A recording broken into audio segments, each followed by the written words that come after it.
Well, hi everyone here and at home. Good to see you all today. Um, so, when Lisa comes to you and asks you to teach a class, if you're me, you say yes, because it's something you can do. I taught college writing for a couple decades, so planning remarks and standing in front of people doesn't bother me too much, although those classes are usually like there's some activity that we do and we all come back together, so talk, talk, talk. That's a little challenging, but a good challenge, right?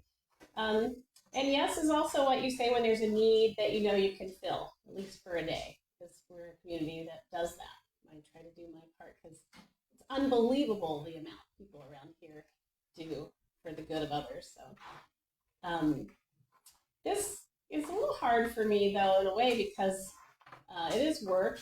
When I'm pulling my remarks together, I sometimes do wonder, what have I gotten myself into? So when this happens, I often go into my memo files of the things I care about, and the things I'd like to investigate and learn more about and understand better, and which of those things might possibly dovetail with what people here might be interested in considering for half hour, 45 minutes. So um, that's those are lists that are sometimes don't merge so well. Usually they do. So I'm not a minister, and I'm not a guru, and I'm not an expert in interpersonal relations, but I am a writer and working on a book right now, and I've been thinking pretty hard about some issues as part of that process. The book is called The Business, Lessons in Meaning from the World of Work. Why am I writing that? Because I am a business reporter in my day job, and I spend tons of time looking into work. And I want to make my life meaningful, so investigating what I'm about is important to me. So I spend a lot of time thinking about workplaces, what makes them function well, what makes people want to work in a place, what makes them profitable, and what they contribute to the world. And I also write about like construction projects that are going up and things like that, but I most like to write about workplace culture. Anyway, I've come to think of my spirit as, well, I think of it in business terms too. Not all the time, but it's helpful as I try to merge my worlds to like bring some of what I'm learning out there in the world into my life. So I'd like the work of my spirit to function smoothly. I aim to send top of the line products out into the world, like my two sons, who I want to be good men, good people, or like my poetry and journalism, which I aim to be honest and impactful, or like my works, which I want to be helpful and loving. When I look at my profit and loss statement, I don't want to see any red ink there. When it comes to love and kindness and meaning, I want my spirit to break its own records year after year with the kind of profit that amazes me and my stockholders being probably those two sons I mentioned, my husband, my sisters, maybe some friends. So that's all a precursor to today's talk, which I haven't started yet, which is looking at the work of love. Sometimes that's the easiest thing on my to-do list, but sometimes people pop up in your life and you find them uniquely challenging. I'm not looking at you, Susan, for any reason. You're just just kidding. When this happens, loving can be the kind of work you'd happily trade for a stint in a coal mine, right? When challenging people feel you're called on to love, there they are. It's like, give me a pavement saw instead. So when I gave my title to Lisa, I think she thought I was joking because it was titled, When Love is Work, Finding Compassion for Difficult Presidents. And then I crossed out presidents and put people, right? So, like, you're presented sometimes in life with people who are hard to love.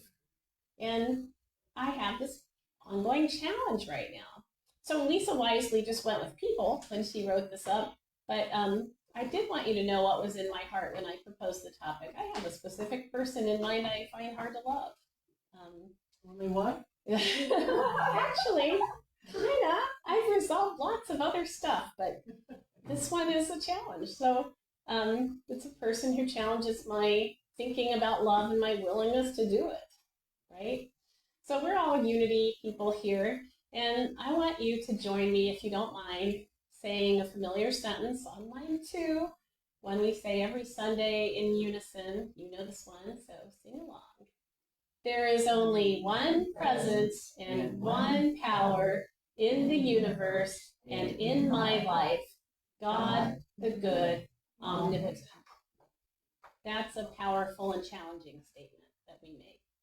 And it's easy when things are just like by rote to just have them lose all meaning. You know, when you say a word over and over and it's like, what does that word even mean? We don't want that to be our statement of faith, but it like loses meaning. This is one of the more meaningful things we say. At Unity, we don't preach about hellfire and damnation. We may have some outliers because here we can believe what we want to believe and do believe. Can't help but believe, bless you, out of hellfire and damnation. So we may have some people who do kind of believe in the hell thing, but we typically don't acknowledge hell or a devil as a force because why? There's only one presence, God, the good, right? There's only one power, God, omnipotent. It's from the Latin omni, all, which means all, and potens, which means power. God or the goddess or source or divine spirit is all powerful. So when I think of a difficult person at the heart of my talk today, difficult for me, anybody might have any set of opinions about any person, right? But I'm convinced he's powerful, holds more earthly power than anyone I can think of, power to launch weapons of mass destruction, power to eliminate the word diversity from federal workplaces, power to fire park rangers and air traffic controllers and the people who answer the phone at the IRS. So when you call with a question, you might have a long wait. It's a power that upends families from their homes, snatches their children from their schools, and leaves real people wondering how their work is going to be and how they'll be able to make ends meet. There strikes me as being a unique cruelty in play here. Where is the one presence and the one power when my LGBTQ friends are desperately worried about their rights, including the future legality of their marriages? Where's the one presence and one power when last week in Florida I saw footage of ununiformed men going into a taco truck and just snatching people up without even saying who they were, and it turned out they were ICE, just plainclothes ICE going in and taking people away from our country. So I have a friend, and that friend's an air traffic controller, federal employee. I don't know if you saw the news, but on Saturday, an email went out to all federal employees, and it said, by Monday, they have to respond with a list of what they accomplished the week before, with like 5 bullet points. And if they, the subject line was, what did you do last week? And the sender was listed as HR, without a name. And it says, failure to respond will be taken as a resignation. Oh my God. Yeah. So if they don't respond to the email, they're out of a job. Well, my friend is off on Monday and the weekend, and her husband is, and he has a secure email that he can't access from home, and he also can't mosey into the workplace and hop on his secure computer and send an email. So is he fired? She's wondering, and she's torn up inside. This is just the most immediate real world example I can think of. She's like tied up in knots. She's got health problems. What's she gonna do without his job? So it's just one example of a human who's hurting, and maybe a less extreme example than we might offer, right? So I don't automatically know how to love someone who seems to gleefully and thoughtlessly hurt a lot of people. But I say it again. There is only one presence, one power in the universe and in my life, God, the good, omnipotent. That's beautiful music. Let's say it together again. There's only one presence, one power in the universe and in my life, God, the good, omnipotent.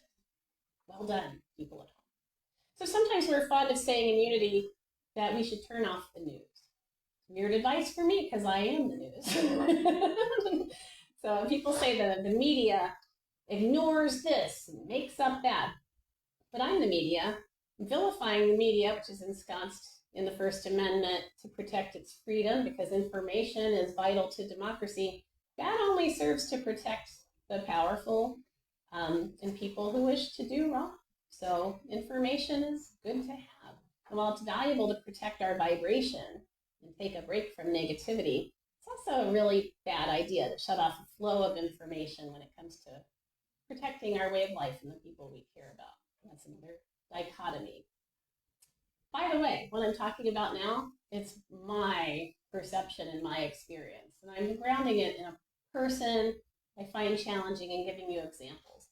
I kind of hope as I'm talking, you're maybe thinking of someone you find challenging, right? I'm looking at you again. Don't need to do that, Susan. I'm going to look over here. Bobby, now you're challenging. Whatever your politics are, I know you have someone in your life who's challenging to love. I'm 56 years old, and in my lifetime, I've known physical violence and rape. I've known dishonest employers. I've known misogynists, troublemakers, and evildoers. But guess what? I've also been someone who's challenging to love. I've been selfish and hurtful. I'm a troublemaker and evildoer on occasion. If I were the kind of person who willingly wallowed in shame, things could get very dark in here. But that's the news I turn off. The news from my interior broadcaster that reminds me I've done bad things, and this makes me unlovable. I don't trust that media, and but that media is ultimately also me. I try to be a savvy consumer of information and spot a lie when I see it. So, but here's a headline I believe. There is only one presence and one power in the universe and in my life, God the good, omnipotent. We have to keep coming back to that with this topic. It's the thing. It's the main thing. So what does that statement mean? I'm just going to put the question out. I don't know if we have yes, we have our little mic here. When people, the difficult people in our lives seem to be anything but good, and they seem to have power, despite our talk about one power. Anybody want to interpret that? I will. Okay. Microphone for the friends at home. Well, I usually go back to the Neil Donald Walsh book all the time, the children's book, The Little Soul of the Sun. Oh, you mentioned that on Facebook the other day. Where the bad guy is always the good guy, whether we can see that or not Yeah. in the moment. And that's where I go, learning to forgive. Yeah. Okay. No, that's wonderful.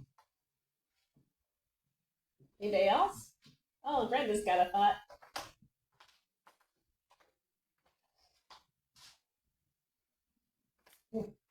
Back in 1984, I was working at an international tractor dealership, and the factory rep that come around, he always had something to say about the way we've done things. And for one particular thing that we worked on a lot was the planners. And he seemed to think he was supposed to take the whole complete unit apart just to replace one bearing. Whenever you could just take a couple of bolts out and put a 2x4 in there and get to it, change the bearing, be done in 10 minutes. He wanted you to take an hour and a half to do it. So I was doing it the way our shop foreman did it, and he come along there raising all kinds of cane with me, and I told him, I said, well, this is how my shop foreman told me, and I said, if you got a problem with it, take it up with him, and I'm going to continue doing it this way. So he stormed off and got mad, and when told the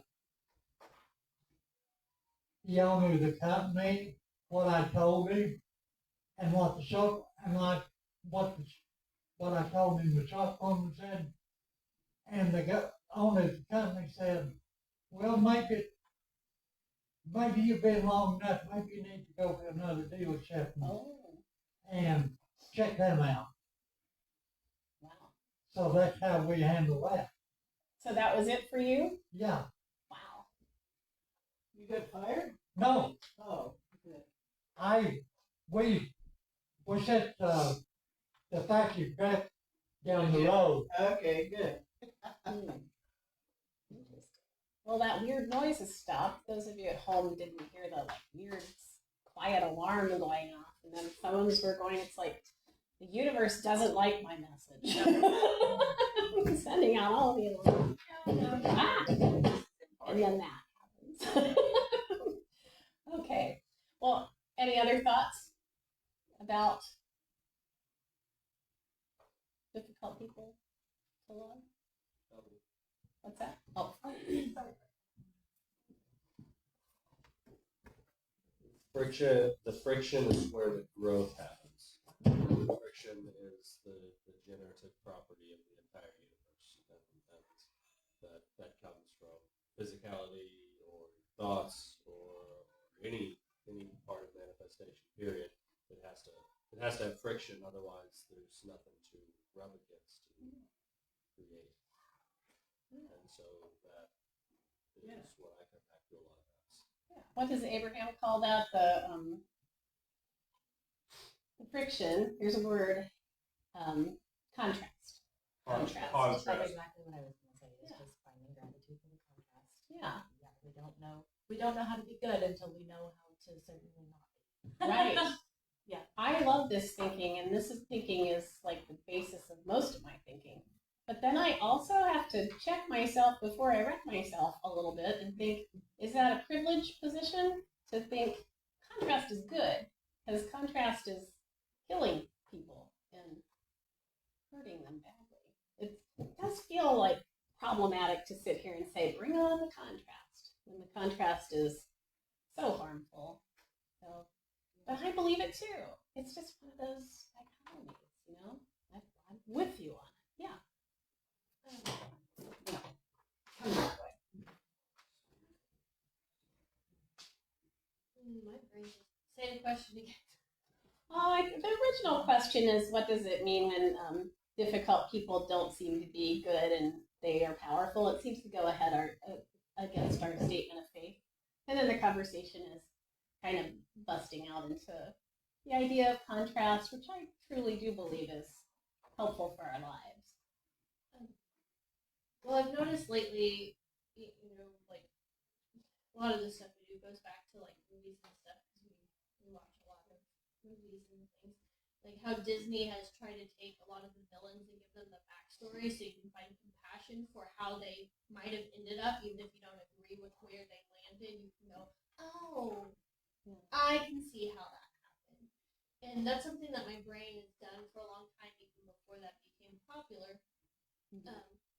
But I too lately have found it quite hard when it appears to me that so many people are suffering, and the best that I've been able to fall into is which for my own morals isn't fantastic, but it's where I am, which is patronizing.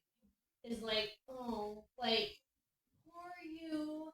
You're there's something so bad in your soul that you have to be this way. I'm like, maybe eventually I'll find my way through that because I don't like living there, but I have yet to, like, it's the only thing that's gotten me out of my, feeling, which if I stay in that too long with an autoimmune disease, I end up sick. So I'm like, okay, I guess if this is the Band-Aid that I have to have for now, and stop constantly searching for the how can I look at this differently when I feel like I'm beating my head into the wall. Because I really do want to understand, because that's just how my brain works. Like, how people end up where they are, you know, like a lot of people have hobbies like crocheting and things like that, and mine has always been like why did you do that? Like even from a standing away point of view, like why are you acting that way? Like what happened in your life? And I've had a lot of people, like my mom's always like, how do you get people to talk to you like that? I'm like, I don't know, I just start talking to people and they tell me their stories. I think it's because my energy wants that. And so I think, you know, globally I've kind of shied away from that because I can't like sit down and talk to these people that are doing things that affect so many people. Like maybe the universe eventually will get me to where I can do that, but that's where I've fallen. And if anybody else knows of a way to get out of just patronizing, talk to me later. You mean patronizing yourself? No, like them, like poor you. Like something must be so bad in your soul that you have to act like this towards people. Because I too got the good, like the all powerful. I personally don't subscribe to people are just evil. Yeah. Like sometimes I wish that my brain did. That would be a lot easier. There's been times when I'm like, gosh, I wish, like I live down in Stone County, and like all my neighbors are a certain way, and I have fantasized like if I could just believe like they did, it feels like right now would be easier. I understand what you're saying, that to get through, you default to like kind of an ugly, patronizing, pitying. That's not ideal because they're God, right? There's only one presence, God. They're God. You're God. So you believe God is pathetic. I do the same thing, which is why I'm kind of resonating and not beating you up here. You have a thought? Yeah, I guess I would just say, so in finding gratitude for the contrast, it's not so much that you're like, that's contrast, and you let it go. That would be nice. Yeah, wouldn't it? Yeah, cool. Bad over there. Good. Now I know that. No, it's actually, it is way more complex because with the understanding that that person did arrive in this way or in this condition or in this mindset through a series of events or throughout their life, you also can see yourself in that process. Yeah. And so to be able to empathize at that level and recognize that that person is this way because of their arc line or their storyline, because of that back history, it does make it easier to empathize with that person, easier to maybe connect with that person. There are a lot of people that, certainly there's a lot of my own ego in this, but I too get people to talk. It's not hard for me. I can get anyone to open up, and I feel quite strongly that even somebody in a dark mindset, I have been able to reach, and that does just come through that authentic want to connect with their divinity, that divinity that we know that's within them. I think the beauty in recognizing them living their role in that contrast, if you can find yourself in that process, there's actually an opportunity to build a beautiful bridge and say, oh, if that's not how I'm going to do it, now I do know how it needs to be done. And while those of us in this room might not be the ones to contribute to that specific change, especially at some of the levels that we're talking about, there are others in our community, there are other people that are paying attention, and while we may be disheartened because we don't know how to reach it or how to modify it or change it, if we keep having these conversations will keep happening, not just here but everywhere, and at the right level, the right person is going to take action because they'll see it. And so the beauty is actually in just openly discussing the contrast, and not in a negative way, but in an opportunistic and optimistic way, so that we can see that we are that person and we are able to either reach that person or affect that person or switch places with that person to affect the change that we want. But it is the persistency in that mindset that gets us there. We can't dismiss it and become outraged by it or be blind to it. When you're talking to the people online, they don't hear it like that. So it makes it harder, and You turn into the bad guy for the person on the internet. I just want to mention we were just offered a beautiful strategy for what we're talking about today, and that is to think about where the person comes from. You're both kind of talking about that. That's one strategy we can employ. I thought of another strategy, which is to try to appreciate something in the person, even if the person is very unlike us. Now, I have to say, I've kind of given this up as a bad deal, as a lie. I like to be honest and not, can't look at somebody and think, well, that's really great how they do their hair. Like, I just can't. Ugh. But there is something, the person I'm talking about, talk about a manifester, right? Talk about somebody who is masterful at seeing the world as on his side and like really making the very, very most of that. That is actually something I aspire to do. Is not to control the world, but I do aspire to like see forces as cooperative and as with me because God is omnipresent and omnipotent and like God, like I'm God. I just feels like it should all work together. He's cracked that nut. I have not necessarily cracked that nut. Yeah. He was raised in Norman Vincent Peale's church. Hmm. And Norman Vincent Peale was one of the original people that taught how to focus and manifest. Yeah. And he learned that from a young age. It's a wonderful thing to learn. I kind of wish everybody would learn that. Well, Yeah. last week, I was using Facebook Yeah. on my Google browser, and I said some negative things about our current head of our government, and they limited my access to Facebook. They cut my access down. So I said, well, that's all well and good. I got Firefox, Microsoft Edge, and Brave browsers that I can use. So I'll just go switch over to them and just use them until Google decides that they want to cooperate with me. Facebook is threatening the Gigglebox project too, Oh, really? and the jokes that we post, and we stay away from anything political or religious in our jokes. But they're threatening to shut down the page. So Oh, wow. yeah. It's hard, even like to have this conversation. Like, I am actually trying to ground what I'm talking about in a real example that you guys all can kind of picture. Just believe it or not, I don't envision this as a political screed. I envision this as a talk about how to love people that are hard to love. And these same people that one of us finds hard to love might be very easy for somebody else to love. They might think that that's like Your hero. yeah. And that's another aspect of the conflict, isn't it? Did you have a thought? Whatever it is that pulls you out of the heaven that is this present moment, the now, it is to be kind of abhorred. And the idea of your own sphere of influence, what and where you are capable of projecting your energy onto and making manifest changes in the physical reality, is by definition the only place that your energy should go.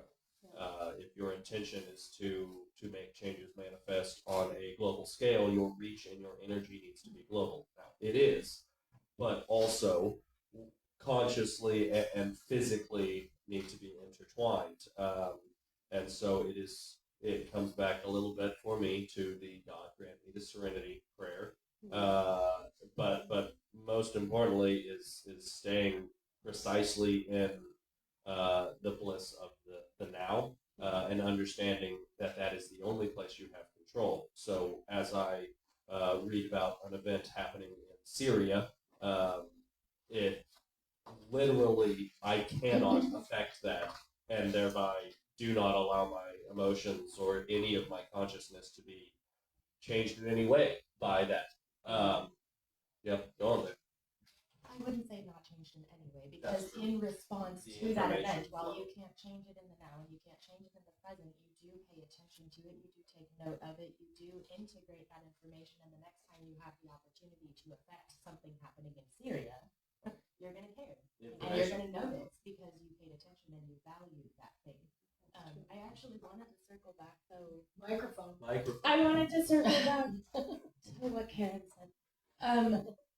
I think it's really powerful, yes, if we're able to swap roles with people and see them as us. And I think it's also really powerful to see those suits in them, those personality traits or the skills that they have that we do desire, because especially in the everyday world, when we're specifically collaborating with these people or working with these people and they're in our everyday life, if we can see the skills that they have that we like, in that same way, you can see the things that they are not as strong in, and you can decide to strengthen them, right? So you could fill that seat, right? Maybe the person is a powerful manifester, but they're misguided because their moral compass is a little broken. Okay, well, I'm the moral compass and you're the manifester, and now we're a team. And so we can think about things that way too, and we can restructure our environment, because actually there are no rules, and every container you walk into is going to tell you who's in charge and who's got the authority, and they're all lying. And I've proven it in every environment that I've been in. I love that. If you talk to the voice of reason in the room, if you speak at the collective unconscious level, you will be heard, even if you are not in charge, even if you don't have authority. I promise you'll win. So It's your one power. I absolutely love that. Ripples of consciousness spreading out. Yeah. And speaking of ripples of consciousness, I really love being in this setting because there are so many like old, strong consciousnesses. Consciousnesses? yes, I like it. Consciousness side. Yeah. So. Cognoscenti. That's really great. I do think we can impact Syria with calls to Congress people and stuff like that in Yeah, a real absolutely. practical way too. yeah. Using our gifts, like I'm a terrible speaker, but I'm a good writer. I can write the hell out of a letter. If something happens, I can just write that up. The internet gave us all global spheres of influence. Oh, that's a good point too. Yeah. Internet gave us all global spheres of influence. People love. To me, our statement of faith means it's time to go back to home base, the good book, which I think is written in our spirits. It's not paper. It's not on your Kindle. The good book is written in us, divine inspiration. It's in your heart and your mind. It always lets us know what to do, I think. And I think what I'm called to do is love, even when it's not easy. And I'm talking like we all think that. I don't know that that's everybody's sense of what we're called on to do, but that's definitely what I feel called to do. Yeah. That is the inner core of spirit, of, if you want to call it God, of source, of everything. The inner core, when you go within and release the hold of this world, what you find is emptiness and then total love. Mm-hmm. I don't know if you are familiar with Ken Wilber at all. A little bit. Okay, I have been saturating myself in his, I'm doing a Mind Valley Quest. I'm on the last page of the last part of the quest, and I've read about 4 or 5 of his books. And he explains why everything is happening the way it's happening. And it's like, has a way of giving you peace, because you can look at someone from the 4 quadrant perspective and see, and the 4 quadrants is I, it's who you are, it's we, which is your culture, where you come from, and it's all the it's. It's all the scientific things that you can measure. It's society, it's all the outcropping. But the I and we is our consciousness. And when we go within and find the core of our consciousness, it's love. And that is the same for everything on the planet. Yeah. And so when you look at it from that perspective, and then on each quadrant, there are lines or streams that go out that are all the different parts of us. Mm-hmm. It's the emotional body, it's the physical body, it's the musician, it's the artist, it's the business person, it's every part of us, and every part of how we are. And when you look at that, you realize some people are really strong in certain areas and they're infants in other areas. And our society as a whole is not growing up. And so that's where he looks at it. And it has given me a lot of understanding of peace. And I'm actually going to be teaching on the 9th of March on this topic. But it has helped me to understand where we are in the world and where people are.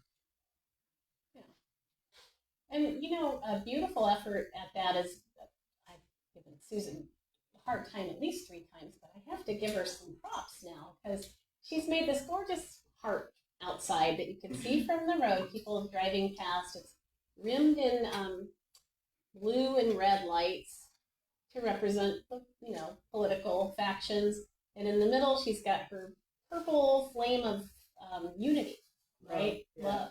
Love, and those are kind of all the same, aren't they? Love and unity, kind of coming together. Everybody's coming together. I'm a little resistant. Kind of feel like I don't care about the parties, and I am independent, and not really advocating any political stance. But I do think that this notion that these divergent opinions should come together into the flame of unity, there's kind of a moment for just unity historically. The Holocaust comes to mind, the civil rights movement. When unity happens, that's when things kind of advance. But there's also a moment to say, that's not who I am and that's not what I do. But I think this is so beautiful to send out this message of we're all one, even though you may not be talking to your mom right now. You may have problems with your neighbor, but we are united. We're united people in these United States. So, yeah. Well, thanks for bringing that up, igniting the purple flame. But I guess the idea comes from we're not going to solve it by fighting, with the separation. Are you sure? Well, it's all temporary, A lot of things are temporary solved under those conditions sometimes. Civil War solved some shit. but it didn't really solve it because it's still out there. Yeah. And it's just manifested in a different form. Yeah. And one of the things that really hit me was somebody a couple of months ago on Facebook said that astrologically, this is right now the dawning of Aquarius. This is the dawn of the and I thought, okay, so to have the dawning of a whole new era, you've got to have a really bad guy that everybody can come together and not like and and get through it. And so that's where I kind of feel like we are. Yes, I think that is so important because, as iron sharpeneth iron, so does man sharpeneth the countenance of man. And so opposition is important. And sometimes, if you will take a moment and reflect, we have all probably had to do hard things that from certain perspective shifts probably were deemed and thrown categorically into containers of good or bad. Yeah. And so we don't really understand what the shift is going to perpetuate or what the outcome is going to be. But if we are standing in our own truth, no matter what the circumstances around us are, and we're understanding that people even opposing are just reflections of us, and that potentially in those circumstances that we would have also had to play this character role on earth this time to cause these other things to happen, that it helps to hold the threat and the direction that we're going and not to be distracted by other things. I used this comparison last week.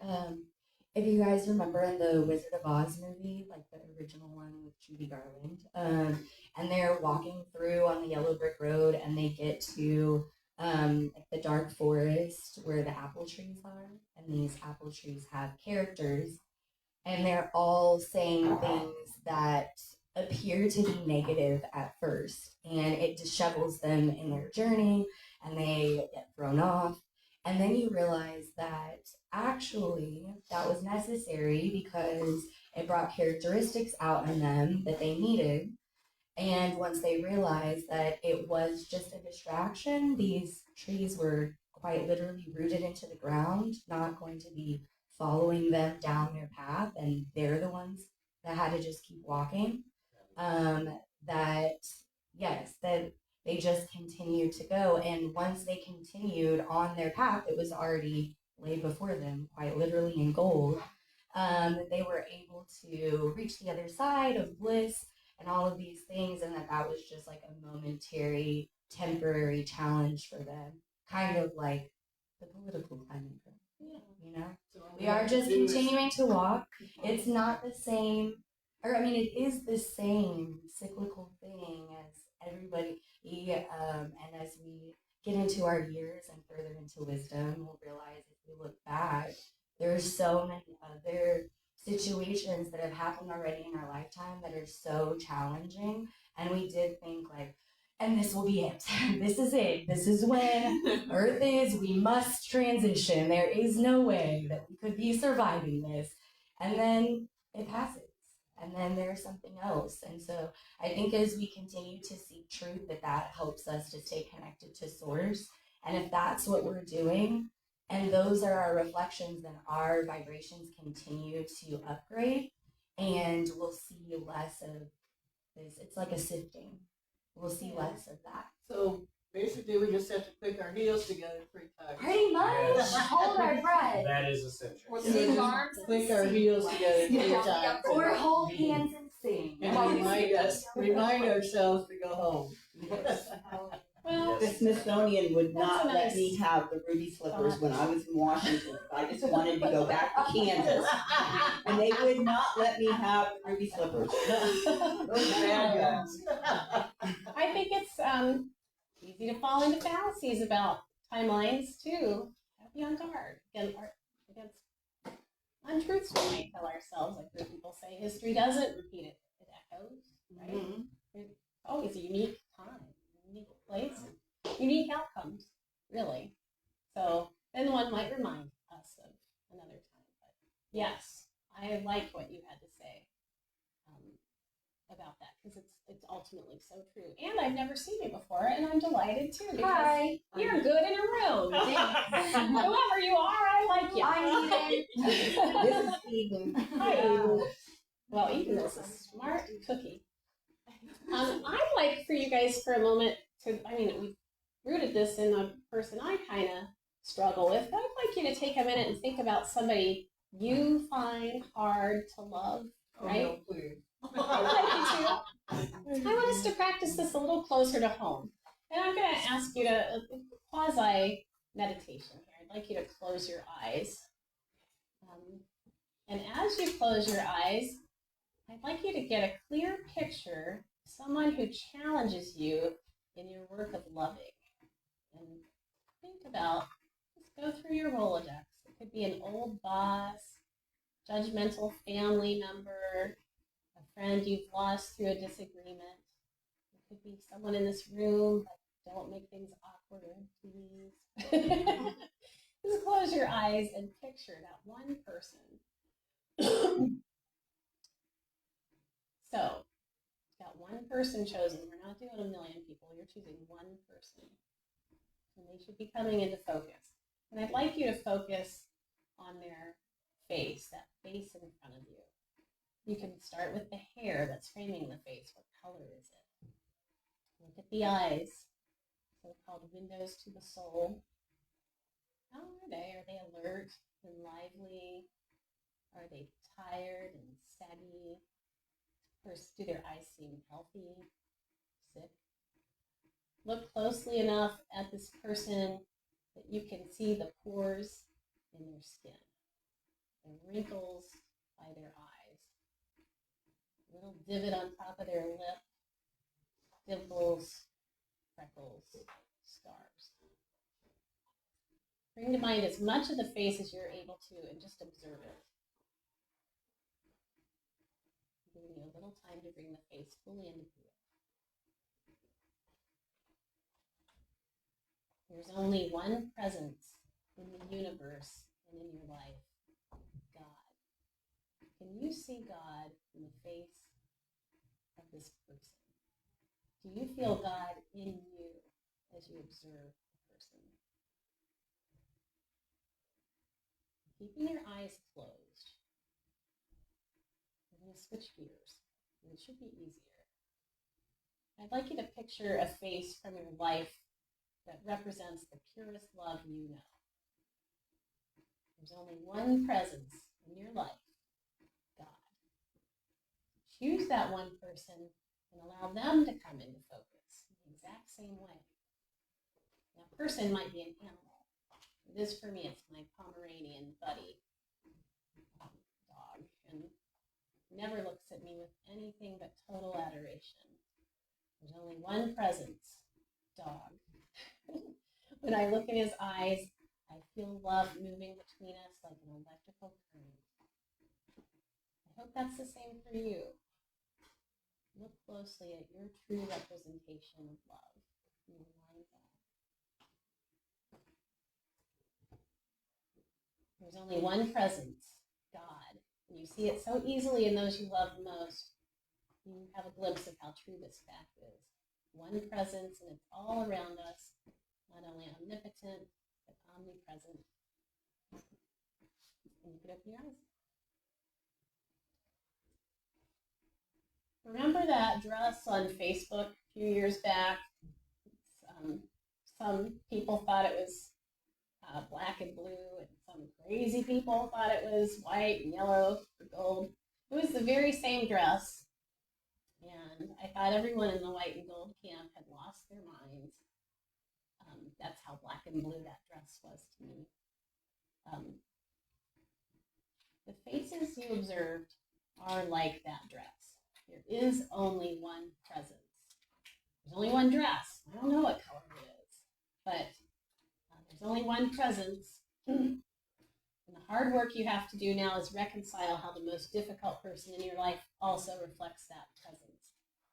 And by extension, you, because there's only one presence. It's a very literal notion. Sue often says, I'm not all that God is, but all that I am is God. We are like an accident that witnesses swear happened one way, and it went exactly like that, but they all disagree with each other and no one's lying. So. By the way, even though we all, I think, are called upon to love each other, I don't think we necessarily have to approve of each other's actions. We're still critical thinkers with the power of wisdom, one of our 12 powers in Unity. It's represented by James, son of Zebedee, color yellow, housed in the gut. Some people see as like the body brain. Not that your brain's not in your body, but you know what I mean. So it's wisdom, in this sense, it's spiritual knowing, not purely intellectual. It's spiritual compass. James and his brother John, remember how they were called? They were mending nets on their boat. Jesus came by and said, follow me. So what did they do? They left the nets. They threw down their nets. Follow Jesus immediately. That's a weird symbol for wisdom, isn't it? This rash, impulsive thing. Sometimes that is wisdom. Quickly understanding where you should be standing. Right? Incidentally, James was the first apostle to die from martyrdom. So I don't know. There's danger in discernment, right? But he's also one of the closest disciples to Jesus. And in our faith tradition, Jesus represents light and wisdom. So Jesus talked about loving our enemies. Luke, he says, Father, forgive them, for they know not what they do. From the cross, he said that. Love your enemies. Remember to turn the other cheek. Literally means if they hit you on one side, give them your other side so they can hit you again. Crazy talk, seemingly. You have a thought? Take it off. Must have shown on my face. It is strange because I would never advise somebody who's being abused to turn interpreted as look in a different direction when they hit you, not necessarily that you're turning it to be smacked, but that you're looking in a different direction and you're going a different way. And that to me makes more sense. That does make more sense. Also, Luke, he says, but to you who are listening, I say, love your enemies. Do good to those who hate you. Bless those who curse you, and pray for those who mistreat you. Did you have a thought, Brenda? I forget which. I watched some other Unity churches online, YouTube channels, and one of them was talking about Charles Fillmore's 1914 service that he taught about what he taught in this service is relative to what's going on now. So they said even back then we was going through the same stuff that we're going through now. And it's good to have a reminder that even though things are much difficult now, it will change. This will not be go on forever. Well, from your lips to God's ear. Yeah. In Unity, we see the idea of loving our enemies as living from our Christ consciousness. Now, I don't think that's the same as rolling over and letting things happen to us. If we resist, if we reject, object, march, sue, whatever action we take, we need to take it in the spirit of absolute love and light, without any hatred in our still discerning hearts. So that's where I stand. Yeah. When you plant yourself firmly in one camp or another, for this person against this person, for this party against this party, in a dualistic fashion, that yanks you out of Christ consciousness. You literally strengthen the opposition by your presence on one side or another. And so, like, the Christ consciousness maintenance is in the straddle of the worlds, of the energies. Your projection of good or bad on something not yourself is what makes that thing that for your own consciousness. When you say that is bad, you make it that.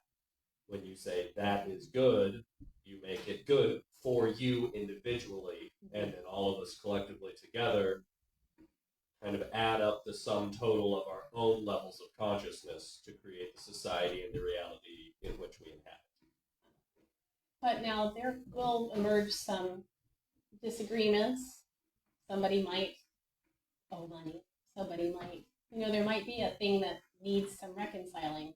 My position is that we should not let that be hatred, but just a disagreement, right? What's your position on that? I'm curious. That sounded like contrast. Is that what we're talking about? Like someone that owes money to That's a type of contrast. Right, like that's the friction of our third dimensional existence, physical existence. It's the part we play, right? We come in and this is the role that we have chosen for ourselves. I just come back to always your own. Who are you? Because there is no other perspective that can be had but your own. If you choose to live in a reality in which owing money to someone is inherently bad, well then it will be. Or if it's nothing, or if it's great, this is you're steering your own ship and you're writing your own story. And so why would you write yourself into a pit of despair? So, what do you guys think? Should we fake it until we make it and pretend to love people we fear and despise? That's one approach you could take. Did you have a No, question? I was just immediately like, if it's fake, it can't be. Yes, I absolutely agree. I don't think Divine Source ever asks me to lie. It does sometimes ask me to discern one of our 12 powers, and even our perceived enemy is made of the stuff of humanity, as some of you were pointing out earlier. It's a person who came into the world as a baby, was either lifted up or beaten down or both over the course of a childhood, and who learned how to navigate the world under those unique circumstances, coming to value certain ideals or things above others. Many of us learn to do better after that. Some of us learn to do a lot worse than our upbringing. But we're all a product of our influences and experiences and what we do with all of that. We all have the capacity to change. That thought helps me to love anybody. Everybody's got it in them to change. I can change. I'm one of the people I'm talking about, right? Because I can change my thinking about other people too. So change is possible. Harmony is possible, right? If there's disharmony. As a unique spirit in the world, I may not have it in me to love my enemies or love each and every enemy. I think it's valuable to work on this and start where I can, staring into the innocent, sweet, bad-breathed old Pomeranian that is as pure and good as they come, and trying to be like him. So I told you at the beginning, this little Sunday school lesson is about work. We seem to have gotten far from work, but I see this as the soul's work, the spirit's work. We all have to do what it's ours to do, and for me that's loving as well as possible while living in accordance with our divinely given sense of harmony and right. So it's time to clock in, it's time to go to work, it's time to try to discern the presence of God in everyone we see. And I wish you luck with that. So I wish me luck with that. So thank you. I'll read the announcement. Thank you. Thank you. Wait, this is the best place to be for this because you guys are brilliant. The bad guy is always the good guy. Yeah. You know, he's doing us a The favor good guy's by always the bad guy. helping us learn to expand Yeah. into more love. The problem is when you get into thinking that there are bad guys and good guys, because there is only one presence in the universe and in my life, God the good. Do we believe that or do we say it? I better work on believing it. I'm not sure. It's an ongoing moment by moment process, I think, for all of us. Yes. Authenticity. Yeah. You do have dates better at. Yeah. Okay, so announcements. Meditations tonight at 6. It's one of my favorite things that we do. So stop on by. Anybody can join in. We have a chair yoga group from 9 to 10 a.m. every Thursday. Combination of gentle stretching, exercise, and yoga. All are welcome to join. It's $8 per session. Karen Craigo. Join author and poet Karen Craigo for 3 sessions devoted to writing love notes to your mother. Earth Writing aims to offer both instruction and inspiration for poems and essays about nature and the environment, and some of the work we create will be put on display at Planet Unity. Sessions are open to the public, the whole public. I'm going to be promoting it in my writing communities, and hopefully we'll get some new faces in here for this. Yeah, it's Tuesdays, March 4th, 11th, and 18th, 6:30 to 8, right here. So I know we'll have cold weather shelter possibly those days, some of those days, but we'll find a spot. Navigating Grief support group this Friday at 6. It's the second and fourth Fridays each month, and it's for anyone experiencing any kind of grief. Next Sunday, there will not be a 9:15 New Thought and World Religion class because it's Friendship Sunday potluck. So join us and sign up in the foyer for whatever you plan to bring. Planet Unity, as I mentioned before, it's our Earth Day celebration and our biggest fundraiser. We're looking for sponsors and vendors. So share the event info. There are flyers out there you can grab and share. The Planet Unity Indoor Yard Sale will be the week before Planet Unity, April 11th and 12th. And starting March 9th, we'll be accepting all donations except heavy furniture and electronics. Oh, we're taking clothes this year.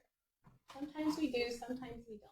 Well, I have a lot of Because we clothes. have more space because we're not doing Planet Unity at the same time. Oh, yeah, that's good. More space is what Have you thought about becoming a member? You can pick up an application in the table in the foyer. The new member ceremony will be on April 6th during the service. New member orientation the Sunday before. So it's easy. You won't leave with very many scars. No, it's really great actually to learn all about Unity, and I found it very moving experience.